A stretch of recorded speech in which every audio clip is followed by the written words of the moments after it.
Allah berfirman, misal contoh, salah satu sumber yang haram yang kita lihat sekarang memang di Indonesia ini sudah merata di masyarakat. Dan kita seakan-akan subhanallah sudah kena dengan hadis baginda Nabi SAW, akan tiba satu zaman nanti di mana tidak ada satupun umatku yang bisa luput dari riba. Masalah riba misalnya. Bukankah sekarang teman-teman sekalian sampai pada tingkat apapun dicicil dan berbunga? Bukankah orang kalau mau beli baju, orang kalau mau beli elektronik, orang kalau mau beli kendaraan, orang kalau mau beli rumah, semuanya dihubungkan dengan masalah riba. Dan ini berbahaya sekali.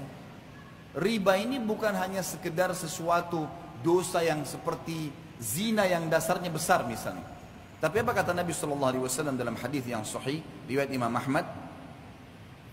1 dirham riba lebih berat daripada 36 kali berzina. Bayangkan kalau kita berzina, naudzubillah, sekali, sudah berat hukumannya. Sudah cukup Allah datangkan penyakit kelamin untuk dia sebenarnya. Sudah cukup Allah akan coba dengan bangkrutnya usahanya, ribut dengan istrinya dan suaminya, anaknya jadi sakit dan beragam macam cobaan akan datang. Bagaimana kalau seandainya 36 kali berzina?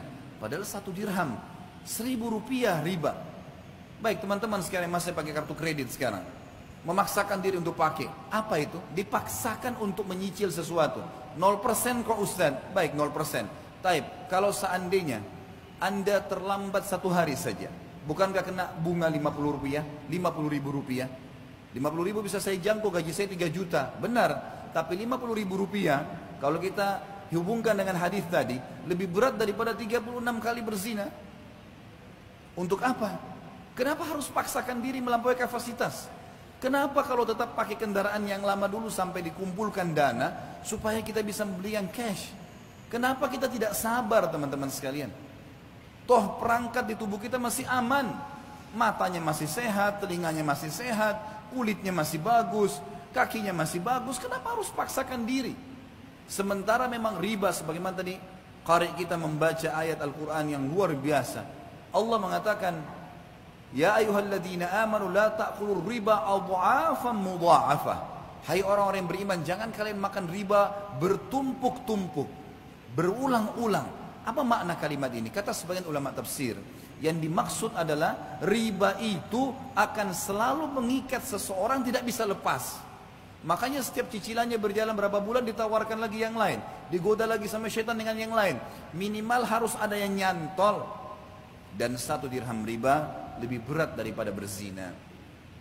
36 kali berzina. Allah berfirman dan mengingatkan kepada kita, menjelaskan tentang solusinya. Lalu apa yang saya harus lakukan Ustaz? Jawabannya Allah yang berfirman dan kekal sampai hari kiamat ditelawakan. Surah Al-Baqarah 276. Dan bagi teman-teman yang masih terikat dengan riba, baca Al-Baqarah 2 ayat ini, 275 sama 276. Tapi saksi bahasan di sini 276-nya. Kata Allah Subhanahu wa taala, A'udzubillahi minasyaitonir rajim, yamhaqullahu riba wa yurbis shadaqat. Allah pasti memusnahkan riba dan menyuburkan sedekah. Apa maksudnya memusnahkan riba? Kata para ulama tafsir, yang dimaksud musnah hartanya, hasil riba itu tidak akan bermanfaat buat dia, selalu bermasalah. Beli elektronik akan selalu bermasalah buat dia, beli rumah dari riba akan selalu tidak tenang di dalamnya, terjadi pertengkaran-pertengkaran, makanan minuman yang didapatkan dari hasil bunga riba atau dari riba itu juga akan mendatangkan penyakit-penyakit dan seterusnya. Memusnahkan harta itu dan memusnahkan bagi pemakannya. Sesuai dengan hadis Nabi SAW, Allah melaknat pelaku riba, penulisnya, saksinya, semua kena. Maka harus hati-hati. Dan Allah menyuburkan sedekah. Bagaimana mempertemukan teman-teman sekalian antara riba dengan sedekah? Bagaimana kita mempertemukan antara riba yang orang transaksi jual beli bertambah berbunga dengan sedekah? Sedekah seakan-akan kita tidak dapat apa-apa. Para ulama tafsir mengatakan yang dimaksud adalah kalau seseorang mau diluaskan rezekinya dan dia tidak akan perlu bergantung pada riba dan hutang, maka dia harus rajin bersedekah. Makin besar dia keluarkan sedekah, maka minimal balasannya 10 kali lipat. Sebagaimana Allah berfirman dalam Al-Quran. Dan kita sebagai orang beriman yakin dengan firman Allah. A'udzu billahi minasyaitonir rajim. Faman ya'mal minas salihati. Maaf, ayatnya adalah Man ja'a bil hasanati falahu asyru adhafiha. Al-ayat.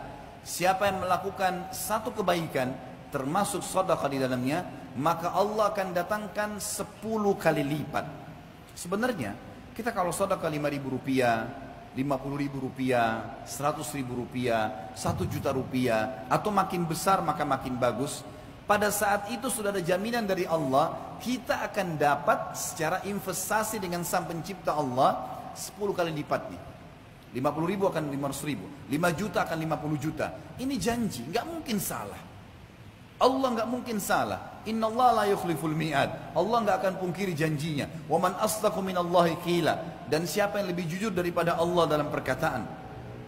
Nggak ada yang salah.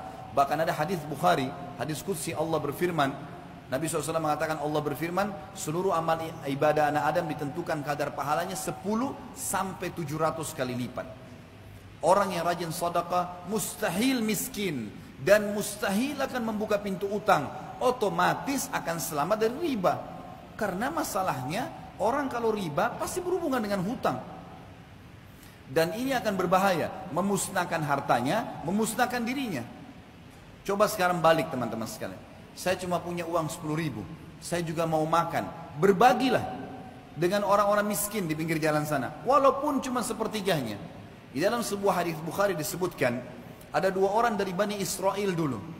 Dua-duanya orang saleh, beribadah, sahabat dekat. Dua-dua punya kebun bersebelahan.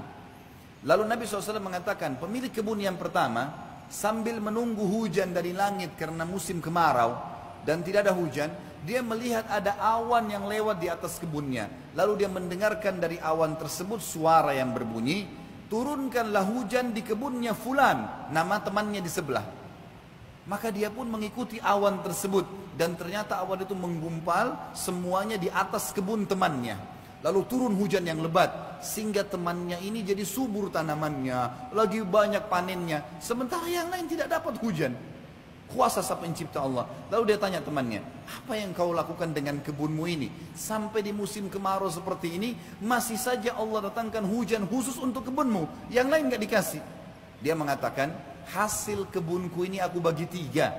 Sepertiganya aku berikan kebutuhan keluargaku, dan ini termasuk sedekah.